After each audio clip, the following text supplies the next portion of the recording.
நண்பர்களுக்கு வணக்கம். நான் கசாலி கசாலி பிகோட்ஸ். இன்னைக்கு ஜூன் 11, 2026. இது வந்து ஒரு பிரேக்கிங் நியூஸ். வேற வழி இல்ல. இப்ப எப்படின்னா, அங்க வந்து அமெரிக்கா போரை துவங்கி விட்டது. ஈரான் சரியான அளவு பதிலடி குடுத்துக்கிட்டு இருக்கு. ஸோ, அத பத்தின டீட்டெயில் என்னென்னங்கிறதெல்லாம் நம்ம பேசப் போறோம். ஸோ, உங்களுடைய ஆதரவு லைக் பட்டனை கிளிக் செய்து, சப்ஸ்கிரைப் செய்து, ஹைப் பட்டனை கிளிக் செய்து ஆதரவு தாருங்கள். நன்றி. ஓகே. இப்ப நம்பர் 1 வந்து எங்க ஆரம்பிச்சது? இன்னைக்கு வந்து எப்படின்னா, அ ஈரான்ல இருக்கக்கூடிய 7 இடங்கள்ல அமெரிக்காவோட ஃபைட்டர் ஜெட், அமெரிக்காவோட அட்டாக் வந்து ரொம்ப ஜாஸ்தி இருந்தது. அந்த 7 இடம் என்னென்ன அப்படின்னு சொல்லி பார்த்தோம்னா, 7மே ரொம்ப முக்கியமான இடம். நம்பர் 1 வந்து பந்தர் அப்பாஸ். பந்தர் அப்பாஸ்ன்னு சொல்லியாச்சுன்னா, அது வந்து ஈரான்ல இருக்கக்கூடிய மிகப்பெரிய துறைமுகம். அதுல வந்து அப்புறம் மிகப்பெரிய இன்டர்நேஷனல் ஏர்போர்ட் இருக்கு. அதுக்கப்புறம் வந்து ஆ வேற என்ன சொல்லலாம் வந்து, அ பொருளாதார நகரம். ஈரானோட மிக முக்கியமான பொருளாதார நகரம் அப்படின்னு சொல்லலாம். ஸோ ரொம்ப முக்கியமா, அதுக்கப்புறம் பெரிய அளவுக்கு மக்கள் இருக்கக்கூடிய மிகப்பெரிய சிட்டி. அது வந்து யுஏஇக்கு ரொம்ப ஓரளவு இந்த பக்கம். அதாவது இப்படி கிராஸ் பண்ணியாச்சுன்னா யுஏஇ பந்தர் அப்பாஸ் இது ம் ப பந்தர் அப்பாஸ் போர்ட்ங்கிறது. அதுல வந்து இந்தியாவோட சபஹான் அப்படின்னு சொல்லி ஒரு போர்ட் வந்து இந்தியா மெயின்டெயின் பண்ணுது. ஸோ அந்த அளவுக்கு இந்தியாவுக்கும் ஈரானுக்கும் நல்ல உறவு இருந்தது. இப்ப எப்படி இருக்குங்கிறது தெரியல. இருந்தது. சரி நம்பர் 1 வந்து அங்க 7 இடத்துல அட்டாக் பண்ணியிருக்காங்க. 1 பந்தர் அப்பாஸ், இன்னொன்னு வந்து சிரிக் அப்படின்னு சொல்லி ஒரு ஐலேண்ட். அந்த சிரிக் ஐலேண்டுங்கிறது வந்து ஏற்கனவே நம்ம முன்னாடியும் பேசியிருக்கோம். அதுக்கப்புறம் வந்து அ மினாப்னு ஒரு இடம். அது கேள்விப்பட்டிருப்போம். ஏன்னா, இந்த ஸ்கூல் பிள்ளைகள பூரா 168 பிள்ளைகள டொமஹாக் ஏவுகணை வச்சு கொன்னாங்கல்ல, அது. இப்ப வந்து அமெரிக்கா என்ன சொல்லியிருக்காங்க, கிட்டத்தட்ட ஒரு 30க்கும் மேற்பட்ட டொமஹாக் வச்சு நாங்க இப்போ ஈரான அடிச்சிருக்கோம் அப்படின்னு சொல்றாங்க. ஸோ இப்ப வந்து மினாப் அப்படின்னு சொல்லிட்டாலே நமக்கு வந்து டொமஹாக் ஏவுகணை ஞாபகத்துக்கு வரும் அப்படிங்கிறது தான். சரி. இப்போ மினாப் ஏரியா. அது பக்கம் அதுக்கப்புறம் வந்து இஸ்ஃபஹான், ஃபர்டோ அண்ட் நட்டான்ஸ். அது ரொம்ப பேசியிருக்கோம். அ ஃபர்டோ அண்ட் நட்டான்ஸ் அப்படிங்கிறது என்ரிச்மென்ட், அதாவது யுரேனியம் என்ரிச்மென்ட் பண்ணக்கூடிய இடம். அ இஸ்ஃபஹான்ங்கிறது அந்த என்ரிச் பண்ண யுரேனியத்த பாதுகாப்பா வச்சிருக்க இடம். ஸோ அந்த 3 இடத்துலயும் அடிச்சிருக்காங்க. அதுக்கப்புறம் வந்து கஷம் ஐலேண்டுங்கிறது வந்து சமீபத்தில பேசுனோம். இப்போ அதுல ஏற்கனவே போன வாரம் வேற அமெரிக்கா வந்து அடிச்சாங்க. அந்த கஷம் ஐலேண்ட் இப்ப திருப்பி அடிச்சிருக்காங்க. அதுக்கப்புறம் ஜாஸ்க் அப்படின்னு ஒரு ஐலேண்டு. அது இல்லாம கராச்சின்னு ஒரு ஏரியா. அப்படின்னு 7 முக்கியமான இடத்துல 7ங்கிறதுல நீங்க வந்து இஸ்ஃபஹான், ஃபர்டோ அண்ட் நட்டான்ஸ் 3யும் ஒரு இடமா நம்ம கன்சிடர் பண்றோம். ஸோ 7 இடத்துல பயங்கர தாக்குதல். அப்படி பயங்கர தாக்குதல் ஏன் பண்ணாங்க அப்படின்னு ஒரு கேள்வி இருக்குல்ல. அதுக்கு என்னன்னா, நேத்து ஏற்கனவே பேசியிருக்கோம். ஆ அமெரிக்காவோட அப்பாச்சி ஹெலிகாப்டர். அந்த அப்பாச்சி ஹெலிகாப்டர பந்தர் அப்பாஸ் பக்கத்துல அப்படியே வேவு பார்த்திருக்கு. பார்த்தோனே இவங்க வந்து ஷூட் பண்ணிட்டாங்க. ஷூட் பண்ணதுக்கப்புறம் 2 2 பேர் அதுல இருந்த பைலட்டும் கூட இருந்தவங்களும் 2 பேரும் வந்து ஒரு மாரி ம தப்பிச்சுட்டாங்க. சாகல. தப்பிச்சு எங்க போனான்னு தெரிஞ்சதுக்கப்புறம், அப்புறம் அமெரிக்கா வந்து அந்த கடற்படை, அமெரிக்காவோட கடற்படை அங்க இருக்கிற அமெரிக்காவோட கடற்படை வந்து அவங்கள வந்து காப்பாத்திட்டாங்கன்னு வச்சுக்கங்க. அப்போ எங்களோட அப்பாச்சிங்கிறது வந்து ஒரு மிக ப பலம் வாய்ந்த, மிக சக்தி வாய்ந்த அ ஒரு ம என்னது சாப்பர், ஒரு ஹெலிகாப்டர். ஓகே. ஸோ அந்த ஹெலிகாப்டர சுட்டு வீழ்த்தினது அமெரிக்காவோட உச்சந்தலையில ஓங்கி தட்டுன மாரி ஆயிப்போச்சு. ஏன்னா, எங்களோட இருக்கிற அத்தனை இதையும் வந்து போட்டு தாக்கிட்டீங்களே அப்படின்ற அந்த ஆத்திரம். அப்ப நீங்க எப்படி சுட்டு வீழ்த்த போச்சு அப்படின்னு சொல்லி அமெரிக்கா வந்து இவங்கள தாக்குறாங்க. அப்ப ஈரான் என்ன சொல்றாங்க, "ஏய் என்னோட இடத்துல வந்து நீ வேவு பார்க்கறதுக்கு நீ யாரு? அப்ப நான் வந்து அமெரிக்கால வாஷிங்டன் டிசிலயோ அல்லது நியூயார்க்லயோ அல்லது லாஸ் ஏஞ்சல்ஸ்லயோ அல்லது வந்து கென்டக்கி இப்படி வேற என்னென்ன இருக்கிற மாகாணத்துல நான் வந்து வேவு பார்த்தேன்னா நீ சும்மா விடுவியா? அப்ப என் இடத்துல வேவு பார்க்கறதுக்கு நீ யாரு? உனக்கு யாரு அந்த அதிகாரத்த குடுத்தது?" அப்படின்னு தான் அடிச்சாங்க. ஸோ ஃபர்ஸ்ட் வேவு பார்க்க வந்தது அமெரிக்கா. அதாவது சண்டை போட்டே ஆகணும்ன்ற ஒரு சூழல்ல அ இறங்கி வந்தது அமெரிக்கா. அத வந்து சுட்டு வீழ்த்தினது ஈரான். ஈரான் சுட்டு வீழ்த்திட்டான்னு சொல்லி ஈரானோட அ 7 முக்கியமான இடங்கள பூரா வந்து அடிச்சிருக்காங்க. அ நல்ல சேதம். அப்புறம் 7 இடத்துல அடிச்ச உடனே, அ ஈரான் என்ன பண்ணிட்டாங்க, பதிலுக்கு அமெரிக்காவோட தளங்கள் 21 இடத்துல அடிச்சிருக்காங்க. அதுல முக்கியமான தளங்கள் எது எது அப்படின்னு ஏற்கனவே நெறைய நம்ம பேசியிருக்கோம். நம்பர் 1 வந்து அ முவாஃபக் சால்டி ஏர்பேஸ். அ அல் அஸ்ராக் அப்படின்னு ஜோர்டான்ல. ஜோர்டான் வந்து எப்பவுமே ப்ரோ அமெரிக்கன், ப்ரோ இஸ்ரேல்ன்னு தான். இஸ்ரேல், அமெரிக்கா என்ன சொன்னாலும் ஓகே அப்படின்னு சொல்லக்கூடிய ஒரு நாடு. அது வந்து பெரிய ஒரு நல்ல ஏர்பேஸ் வச்சிருக்காங்க. அந்த ஏர்பேஸ வந்து தாக்கியிருக்காங்க. தாக்குன சாதாரண தாக்குதல்ல அ மிசைல் அண்ட் ட்ரோன வச்சு அடி பின்னிருக்காங்க. அதுக்கப்புறம் என்எஸ்ஏ பஹ்ரைன். என்எஸ்ஏங்கிறது தெரியும், அந்த நேவல் சப்போர்ட் ஆக்டிவிட்டி. அந்த மாதிரி வந்து ஃபிஃப்த் ஃபிலீட் நேவல் இருக்கு இல்லையா, பெஸ், அதை அடிச்சிருக்காங்க. அது இல்லாம அலி அல் சாலாம் ஏர்பேஸ்ங்கிறது ஏற்கனவே நம்ம பார்த்தோம். போன வேற குவைத் குவைத்தில் இருக்கக்கூடிய அமெரிக்கன் ஏர்பேஸை ஈரான் அடிச்சாங்க. அப்பதான் அதை வந்து திருப்பி அந்த வரக்கூடிய மிசைலையும் ட்ரோனையும் அட்டாக் பண்றதுக்காக இதுல இருந்து வந்த என்னது பேட்ரியாட்ல இருந்து வந்த மிசைல் வந்து குவைத் ஏர்போர்ட்டை தாக்குனது. போன வாரம் வந்து பயங்கர ஒரு அல்லோலகலப்பட்டுச்சு இல்லையா, அந்த ஸோ அங்க திருப்பி இன்னைக்கு தாக்கியிருக்காங்க. அதுக்கப்புறம் அல் உதேத் ஏர்பேஸ் கத்தார் இருக்கிறதுல ரொம்ப பெரிய ஏர்பேஸ். அதுக்கப்புறம் அல் தாஃப்ரா ஏர்பேஸ் யுஏஇ அபுதாபி பக்கத்துல முசாஃபா தாண்டி அந்த பக்கம் இருக்கக்கூடிய ஏற்கனவே பேசியிருக்கோம். ஸோ அங்க அடிச்சிருக்காங்க. அதுக்கப்புறம் அல் அகமது அல் ஜாபிர் ஏர்பேஸ் குவைத். இந்த குவைத்துல வந்து 2 ஏர்பேஸ். ஒன்று வந்து அல் சலாம்ங்கிறது வந்து குவைத்தோடது. பட் அதுலயும் அமெரிக்கா இருக்காங்க. அமெரிக்காவோட ஏர்பேஸ் வந்து அல் அகமது அல் ஜாபிர் ஏர்பேஸ்ங்கிறது இன்னொரு ஏர்பேஸ். அதையும் அடிச்சிருக்காங்க. அதுக்கப்புறம் வந்து ஷேக் இஷா ஏர்பேஸ் பஹ்ரைன். பஹ்ரைன்ல வந்து ஃபிஃப்த் ஃபிலீட் நேவல் பேஸ் இருக்கு, இன்னொன்று ஏர்பேஸ்.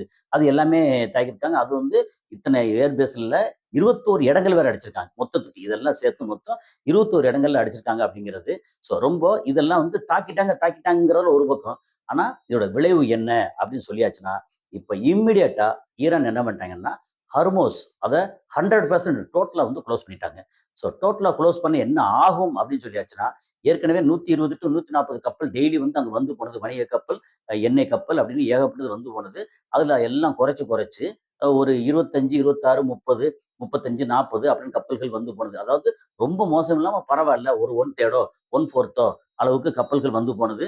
இப்போ 100% டோட்டலா நின்றுச்சு. டோட்டலா நின்றுச்சுன்னா அங்கிருந்து ஒரு பொட்டு ஆயிலோ கேஸோ வணிகத்துக்கு வரக்கூடிய காய்கறியில இருந்து எதுவுமே அந்த பக்கம் போகாது, வராது அப்படின்னு சொல்லியிருக்காங்க. அவங்க ஈரான் அனௌன்ஸ் பண்ணதுக்கு அப்புறம் வந்து 2 வணிக கப்பல் வந்தது. போட்டு தாக்கிட்டாங்க. 2 வணிக கப்பல், 2 ஆயில் கப்பல், ஆயில் டேங்கர் வந்தது. அது 2யும் போட்டு தாக்கிட்டோம்னு சொல்லி ஐஆர்ஜிசி நேவல் வந்து சொல்லியிருக்காங்க. அதுக்கப்புறம் வந்து இந்த மாதிரி நேரத்துல இப்ப ஈரான் அடிக்க வந்த F-15 ஒரு ஃபைட்டர் ஜெட் வந்திருக்கு. அதை போட்டு தாக்கியிருக்காங்க. ஃபுல்லா பெருசா தாக்காம லேசான தாக்குதல்ல அப்படியே திரும்பி ஓடி போய் வேற ஏதோ ஏர்பேஸ்க்கு போயிருச்சு. F-15 F-15, F-16, F-18, F-22, F-35 எல்லாத்தையுமே தாக்கிட்டாங்க. அப்படிங்கும்போது இப்போ அதுக்கான பாதுகாப்பு இல்லை. அதை வந்து திருப்பி தாக்க முடியாத அளவுக்கு ஸ்டெல்த் விமானம் அப்படின்னு ரொம்ப பெருசா கதை விட்டுருந்தாங்கல்ல, அது ஸ்டெல்த் எல்லாம் ஒரு புண்ணாக்கம் ஒன்றும் கிடையாது. எல்லாத்தையும் தாக்கும்னு சொல்லி F-15 இப்போ வந்து தாக்கியிருக்காங்க. அதுக்கப்புறம் வந்து இது வந்து ஈரான் அண்ட் அமெரிக்கா. ஈரான் வந்து அவங்களுடைய ஹர்மோஸ் அது பக்கத்துல அந்த ஏரியா ஃபுல்லா இருக்காங்க. கிட்டத்தட்ட 100 கிலோமீட்டர், ஒரு 80, 100 கிலோமீட்டர் தாண்டி கல்ஃப் ஆஃப் ஒமான்ல அமெரிக்காவோட பேஸ், அவங்களுடைய கப்பல் படை இருக்கு.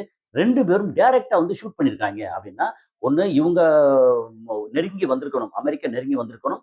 அல்லது இவங்க வந்து அமெரிக்காவை நோக்கி, அமெரிக்கா கடற்படை நோக்கி ஈரான் ஏதோ ஒண்ணு நடந்திருக்கு.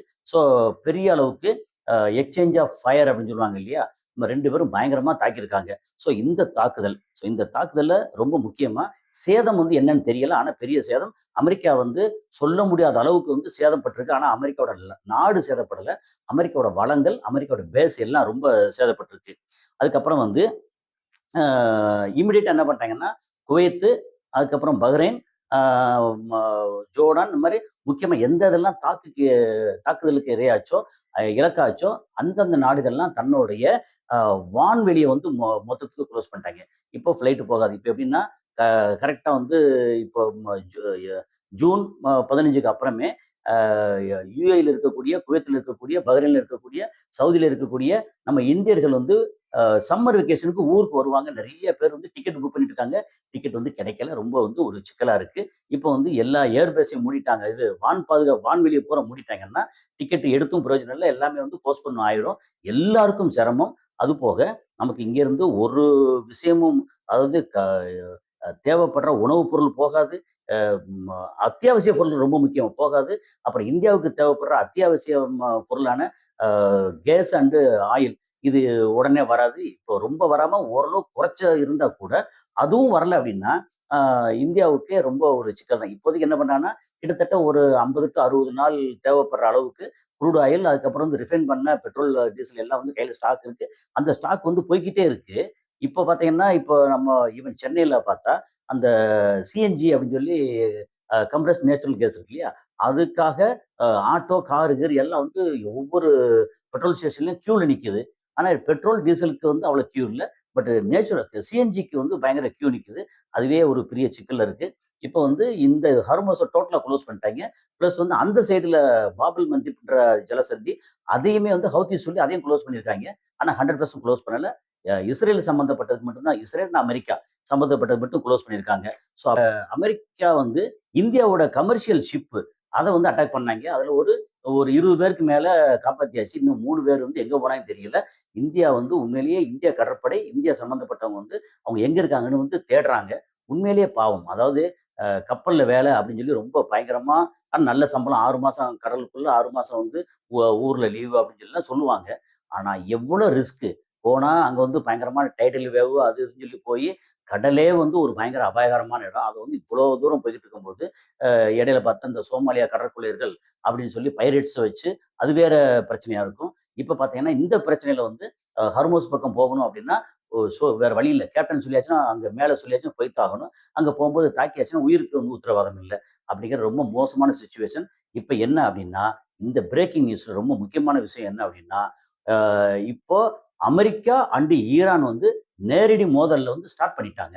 நீயா நானா பார்த்துக்குவோம் அப்படின்னு சொல்லி. அமெரிக்காவுக்கு என்ன 11,000 கிலோமீட்டர் தூரத்துல இருந்து வந்து, நான் பாரு யார் தெரியும் நான் பெரிய நாட்டாமடா அப்படின்னு சொல்லி அவன் சொல்றான். நீ பெரிய காட்டாமையா அப்படின்னு சொல்லிட்டு இவன் வந்து திருப்பி அடிக்கிறான் அப்படின்ற ஒரு சூழல் இருக்கு. இப்ப இத தாண்டி வேற ஏதாவது ஒரு சின்னதா ட்ரிகர் ஆச்சு அப்படின்னா, சைனா வந்து ஒருவேளை வந்து நேரடியா அமெரிக்காவோடையோ அல்லது இஸ்ரேலோடையோ அல்லது சம்திங் நேரடியா யுத்தத்துல வந்து இன்வால்வ் ஆச்சு அப்படின்னா, டோட்டலாவே இது உலகப் போரா மாறிரும். உலகப் போரா மாறுச்சு அப்படின்னா, கிட்டத்தட்ட முக்கால்வாசி உலகம் வந்து நாசமாயிரும். ஸோ உலகப் போரா மாறுதா? இல்லையாங்கிறது அநேகமா இன்னும் ஓரிரு நாட்கள்ல தெரியும். அமெரிக்கா வந்து ரொம்ப பயங்கர மோசமான இக்கட்டான சூழல்ல அடிச்சே தீரணும் அப்படின்னு சொல்லி வேணும்னே உருண்டை இழுத்து பிரச்சனை பண்ணிட்டு இருக்காங்க. ஸோ என்ன நடக்கப் போகுது? இந்த பிரேக்கிங் நியூஸ்ல ஈரான் வந்து சளைக்காம அடிச்சுக்கிட்டு இருக்காங்க. ஈரான் அடி வாங்கியிருக்காங்க. அதையும் மீறி அமெரிக்கா இந்த தளங்கள், அது அமெரிக்காவோட கப்பற்படை எல்லாத்தையும் வந்து சளைக்காம அடிச்சுக்கிட்டு இருக்காங்க. இப்ப வந்து அ அந்த கொசுப்படைன்னு சொல்லக்கூடிய ஃபாஸ்ட் போட் அந்த ஃப்ளீட் இருக்க, அதெல்லாம் இறக்கி விட்டாங்க அப்படின்னா, அப்புறம் ட்ரோன்ஸ் எல்லாம் இறக்க ஆரம்பிச்சாங்கன்னா, இப்ப இந்த ரீஜனே மொத்தத்துக்கு வந்து கலகலத்து போயிருது. அதுபோக ரொம்ப முக்கியமா இங்க யுஏஇ எப்படி பார்த்தாலும் ப்ரோன் டூ வார். இவங்க ஈரானுக்கு ரொம்ப எதிரா இருக்காங்க. இஸ்ரேலுக்கு ரொம்ப ஆதரவா இருக்காங்க. அமெரிக்காவுக்கு ஆதரவா இருக்காங்க. அதனால அங்க தான் நம்ம மக்கள் ரொம்ப அதிகமா இருக்காங்க. ஒரு 50,00,000 பேருக்கு மேல அங்க இருக்காங்கன்னு சொல்றாங்க. ஸோ அதனால ரொம்ப நம்ம மக்கள் யுஏஇல இருக்கக்கூடிய, குவைத்தில் இருக்கக்கூடிய, அ பஹ்ரைன் அண்ட் கத்தார்ல இருக்கக்கூடிய நம்ம மக்கள் வந்து ரொம்ப முடிஞ்ச அளவுக்கு சேஃப்டியா இருந்துங்க. ஆனா உலகப் போர் வந்து கிட்டத்தட்ட ஆரம்பமாகுதோ அப்படின்னு ஒரு பயமுறுத்தக்கூடிய ஒரு சிச்சுவேஷன் இருக்கு. ஸோ அடுத்து என்ன நடக்குதுங்கிறத அடுத்த கால்ல சந்திப்போம்.